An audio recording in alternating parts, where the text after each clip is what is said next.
Enjoyed the break. My name is Bruno Giussani. I will be moderating this session and the last one of the afternoon. And we will see whether... Come on, guys, take a seat. Okay, let's go.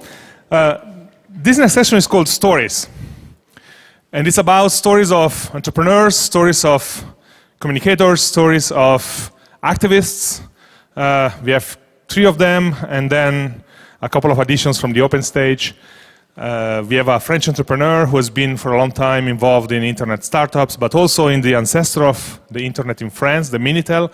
Who remembers the Minitel here? Wow, 1/3 of the audience, pretty spectacular. So he will be the first speaker.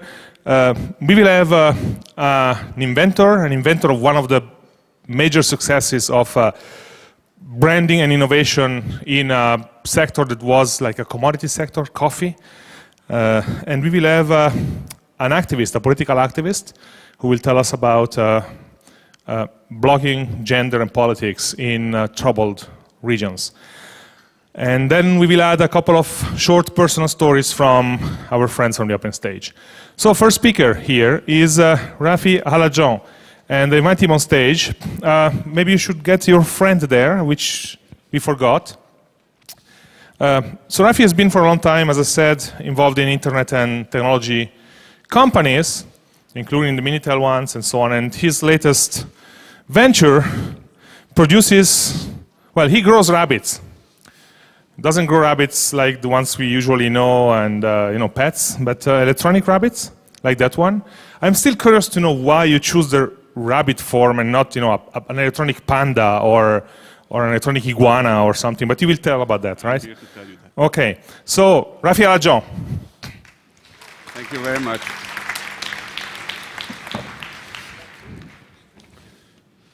So I will tell you about the story, my story, and mainly the story of Violet, which is the company I run. So we founded Violet in 2003 with my colleague Olivier Mevel. The 2 of us have spent most of our careers doing things online. I started my working life doing stuff on the Minitel. Then in 1994, I created the first internet company in France. So we spent all of this time taking things we had in the real world and putting them behind the screen where everything gets virtual and personalized and this amazing world of bits where everything can combine to create new things. So in 2003, we asked ourselves, okay, well, is this the end of the story? Now we know that with bits you can do whatever you like, you can combine them, everything is fluid, everything can, you just have to be creative. So this bits thing is getting a little bit passé. So let's look at a new challenge, a new frontier, which is the real world, our side of the screen. Let's get real, let's get to meet space. And let's see if all the things we have created or have been created in the virtual world, the magic, the interactivity, the personality, the personalization, etc., can come back on the size of the screen where we actually live. So we were fed in our thinking by several theories or ideas. One of them is calm technologies. And the way we got it is that, well, one of the critical things today is the bandwidth of attention. So you can keep up doing new things and imagine new devices with screens, but and provide lots of bandwidth to people. But at the end of the day, what people have is a small amount of attention. And the problem with screens is that they require an exclusive attention span. So you need to fix a screen to get the information. So putting more things on a screen is maybe not a solution. So the idea was, why don't we explore other ways to display information, provide information through ambient lighting, something you had from the air, information you can spray in the air, or sound, or even the reaction of things. And why not people have a breeze of air into your hair just to know that you have received an email instead of having it on a screen. The second thing was, well, it's a classical of all this kind of presentation, Moore's law. It's a kind of tarte à la crème. I cannot translate tarte à la crème.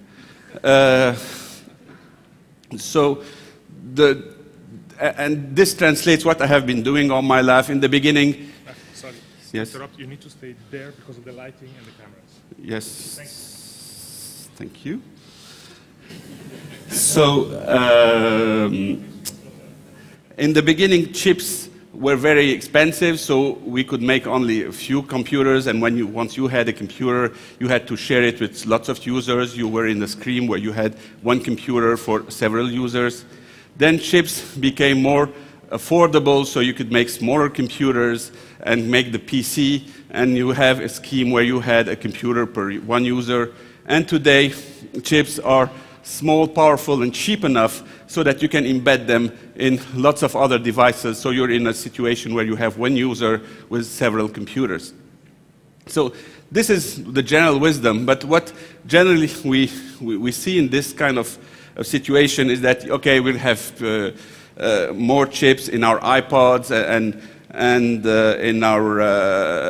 in our phones, etc., so in consumer electronics. What struck us was that something was happening in the rest of the industry.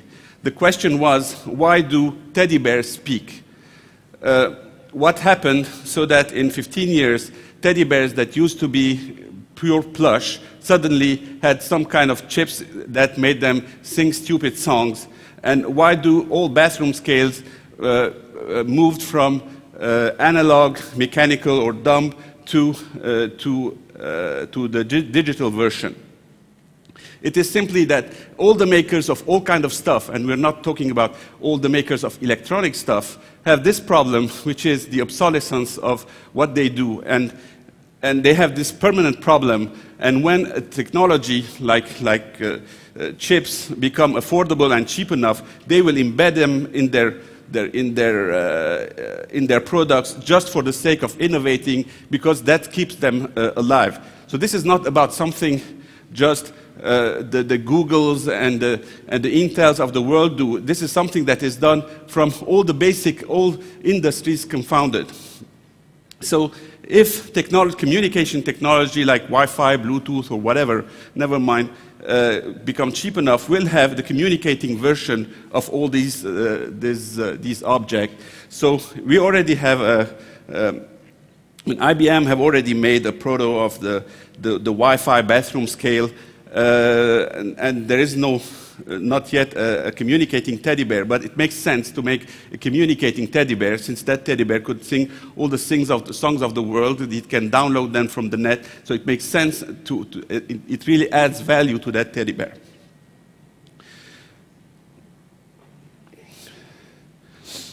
One of the other trends in the industry is this house of the future thing, or home automation everybody's been talking about, where the general picture is I'm living in a house where everything interacts with everything, I touch walls, etc. And it never happened. I mean, it's been 60 years, 20 years, everybody's talking about it. All the big guys have built homes and protos and demos about this, and it never happened. Why? First, it's not appealing. I mean, you can have automatic shades, and you can have full control of your heater, and you can have full control of your lights. But the problem is that it is no fun. I mean, the price of installing this kind of system that comes in like a whole system, you have to wire your whole home and do it all at once, is very complicated and not really sexy or funny. And you don't need that. Well, yes, it's nice, but you don't feel like doing all this effort.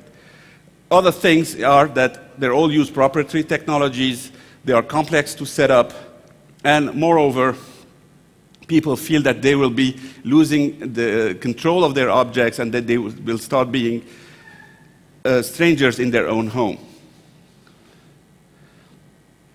So, but we were convinced that this house of the future thing might happen one day, but the question was, how do we get there? Today, we are some kind in the prehistory of this kind of this ubiquitous computing, Internet of Things stuff. everybody thinks we're getting somewhere where everything will be magical, connected, interactive and stuff. But what matters is how do you get there? What's in the middle?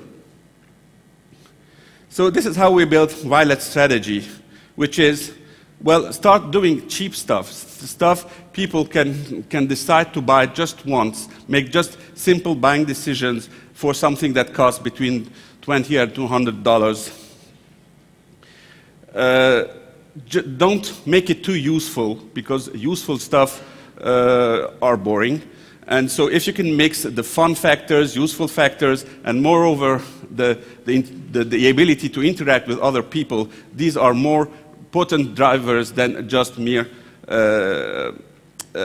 usefulness. Design matters, of course.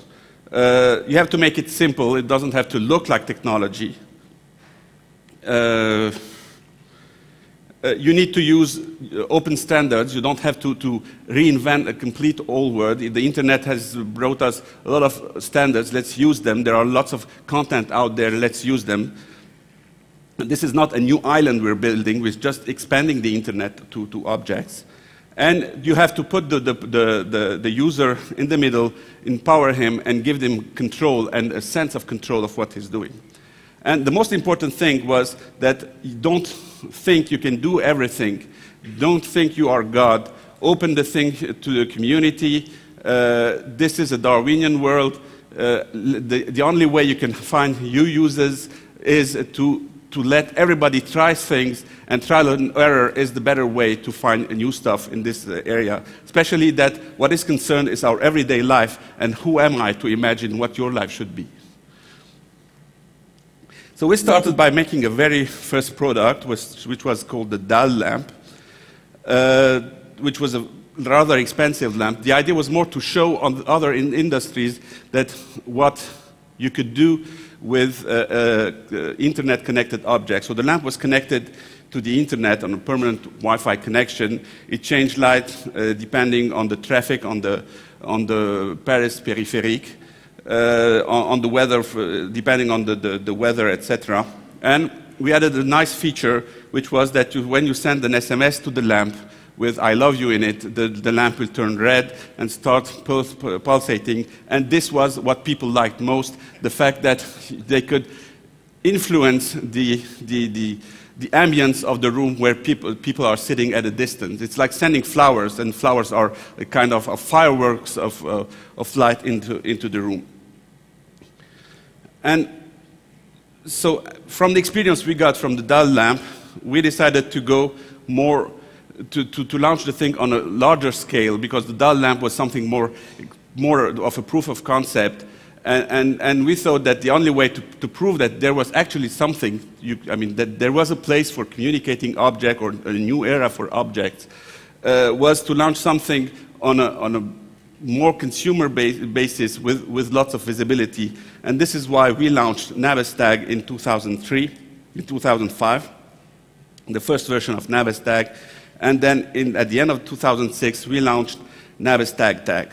The idea is that at every generation, we add a tag at the end of the name. So the 13th generation of Navistack would be Navistack tag, tag, tag, tag. So it is completely inconvenient, but this was also part of the thing. It is not, we could have named it Navistack 2.0, but this is another way of making technology. So the inconveniency of the name was part of the story. This is not technology as usual. So why a rabbit, which is the question everybody asks. Actually, there are 30 reasons why we made a rabbit. There is one unreal reason why we made a rabbit, which was that the day we had this idea of let's make a product, there was actually a rabbit on my desk, and we said, why don't we take this rabbit and put Wi-Fi into it, and we'll have a Wi-Fi rabbit.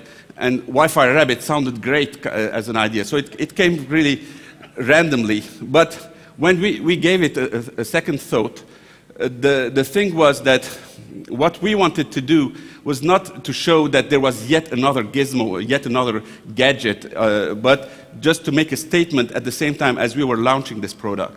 So if you start making a connected fridge, people will think, okay, now you can connect fridges. But if you start connecting rabbits, people would think, what is this? So the idea was not to show that you can connect rabbit, but that you can even connect rabbits. So that this absurd demonstration was very important. You need to make it as un-PC as you can, something that showed that this was completely absurd. Plus the fact that rabbits are nice, rabbits have ears, and lots of other reasons. But the main reason was that we were making a statement. This was about showing that there was a life after the PC, and this life could take any shape you like, even a rabbit as absurd as a rabbit.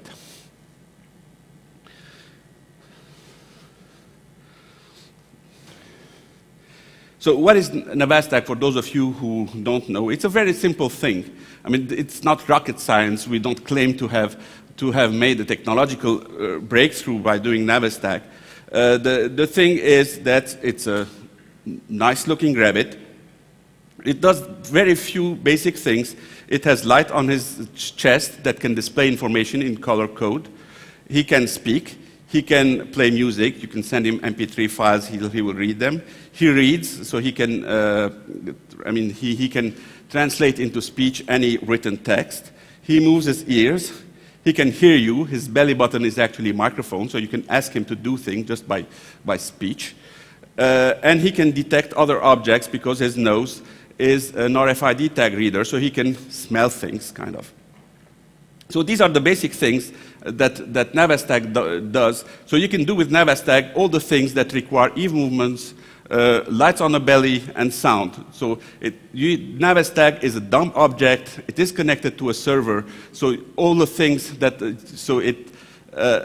you just have to add application on a server to have Navistack react by using these functionalities.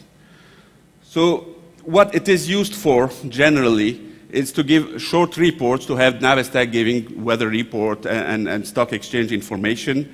Read RSS feeds. This is my favorite one. I mean, I keep on track of lots of information that are not worth spending the time to go and read them. And so it reads me all the headers of RSS feed. And when something happens to be interesting, I'll go and get them. He plays podcasts and web radios. He can give alerts on all kinds of things. Your daughter connected on MSN, or you have received a specific email or whatever. From time to time, he says stupid things. This is the kind of soul of the rabbit itself. So he acts a little bit randomly. And there are lots of channels created by users with no programming skills, in which they can provide their content and other users can subscribe to these content.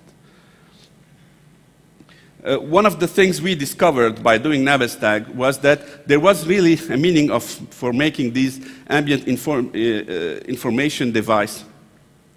And it came with one specific application, which is the Facebook to Navistack application. Because, for instance, you have this, when you have lots of friends on Facebook, you have all these status changes all the time, or you can use it with Twitter as well. And with Web 2.0, you have all this information coming all the time that is not worth going on the website or reading the SMS, but are just nice to have. So having them on a display that gives you on the back of their mind what your friends are doing really makes sense. So if you want to keep in sync with what your friends are doing, you don't have to stop what you're doing just to know what they're doing. Keep living, and you will just hear on the back of your mind what things are happening. One of the other main features of the Navistack, or the applications that are used on Navistack, is everything related to Messenger, to messaging. People can send you messages on your rabbit, can make him dance at a distance. The idea was the stringless puppet, so your friends can make your rabbit move at a distance and act and sing and dance. You can send him text, etc. And one thing that was fascinating was that you can have ear dialogues. I mean, we thought that this was stupid, but people loved it very much, which is you can marry your rabbit with someone else's rabbit that might be in Tokyo, and when you move the ears of your rabbit, it moves the ears of the other rabbit accordingly. So it's not really useful. I mean, at least if you... unless you reinvent semaphoric communication, it is not really useful. But this is something people like because they have the feeling that they are moving something. I mean, they are not just moving bits to the other side. They are just moving atoms because the ears are actually moving at the other side. So this feeling of controlling things is more powerful when you move atoms than when you move bits. So this is what I do, but this is not really interesting. So as I said, the rabbit connects in Wi-Fi.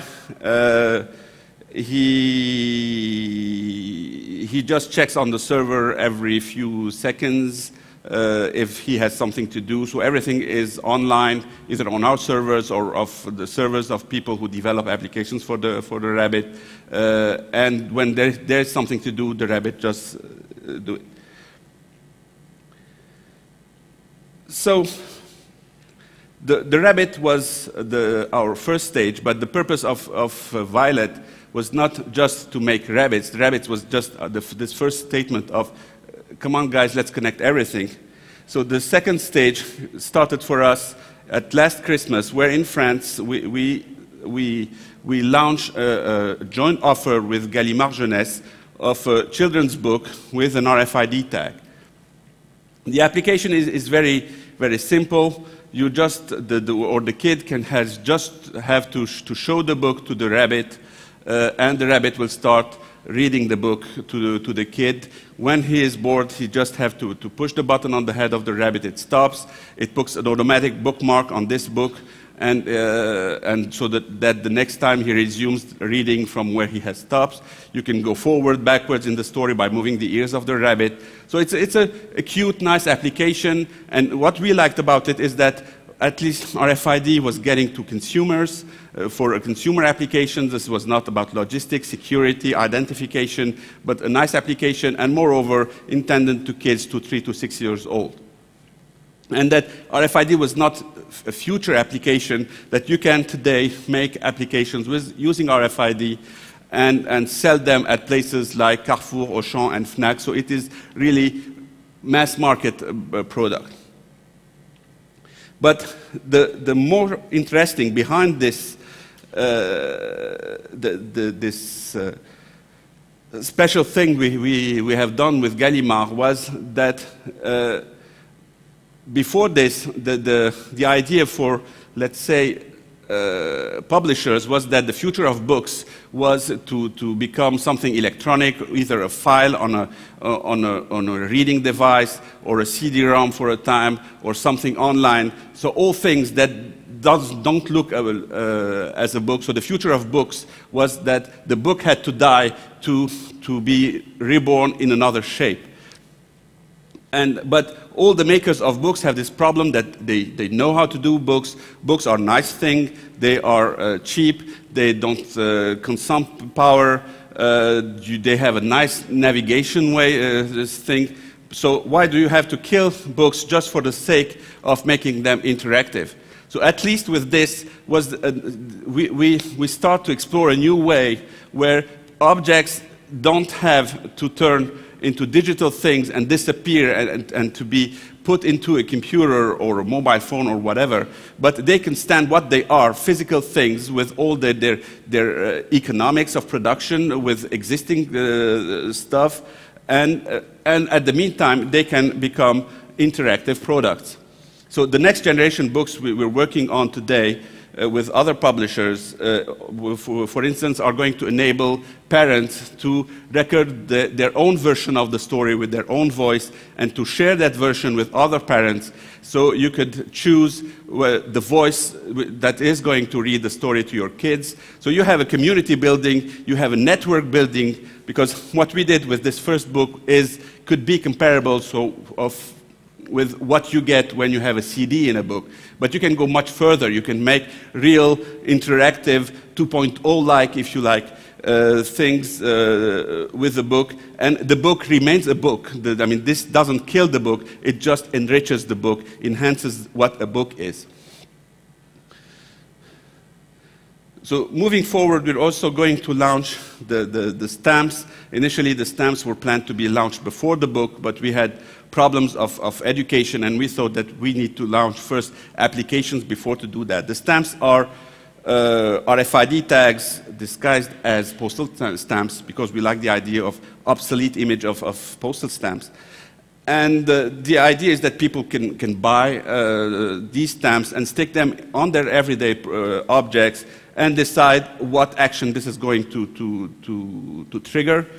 And if they are skilled enough, write their own application that they can share with others in the same way that you use widgets. So you can decide, for instance, that a stamp sticked on the keychain of your kids is going to launch an application that sends you an email telling Thomas is back from school at 5:30.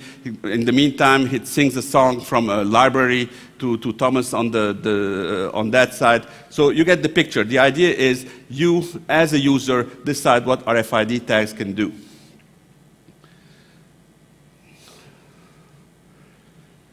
So this is where we're going. So in 2008, we're going to launch other products that are all RFID enabled, so that you can have several kinds of RFID readers within a world where you have lots of objects that have stamps and that make them interactive and bring content and all kind of enhancements you can bring to a physical object.